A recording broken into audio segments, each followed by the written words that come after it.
Le gouvernement signait une charte de confiance ce matin avec les commerçants spécialisés dans la vente sur Internet, un secteur en perpétuelle croissance. Son chiffre d'affaires annuel est estimé à 10 milliards d'euros.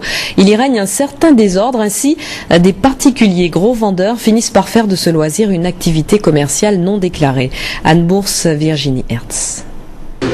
À 27 ans, Virginie et Guillaume sont à la tête de leur entreprise. Un commerce de DVD et jeux vidéo.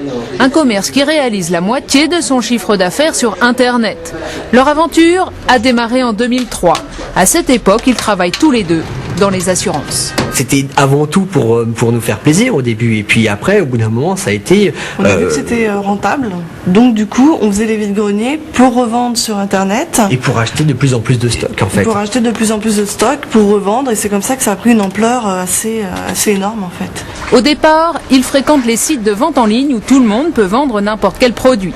Ils réalisent 2 ou 3 ventes de DVD par jour, puis rapidement, c'est une dizaine. Ils décident de créer leur société en mai 2004. Aujourd'hui, Virginie s'occupe à plein temps des ventes sur Internet. Ça a été un tremplin. On n'a pas eu l'idée d'ouvrir un magasin, paf, on achète quelque chose, tac.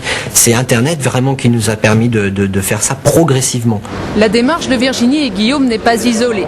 Ici, au siège de ce site d'achat-vente en ligne, le commerce entre particuliers est toujours en pleine explosion. Un internaute sur 2 achète ainsi. L'entreprise incite les vendeurs réguliers à se déclarer professionnels. Quand on vend 300 € d'articles par mois, c'est pas tellement différent d'en vendre 3000. C'est juste une question de temps qu'on y passe. Donc si un particulier passe 2 heures par jour à faire 300 € par mois, s'il devient professionnel et qu'il travaille 8 heures par jour, il va assez naturellement passer à plusieurs milliers d'euros et puis ensuite peut-être pouvoir embaucher des gens qui vont l'aider à vendre. La frontière entre vendeurs professionnels et amateurs est parfois floue. On estime que plus de 15 000 Français tirent une grande partie de leurs revenus de cette activité. Un vrai réservoir de création d'entreprises.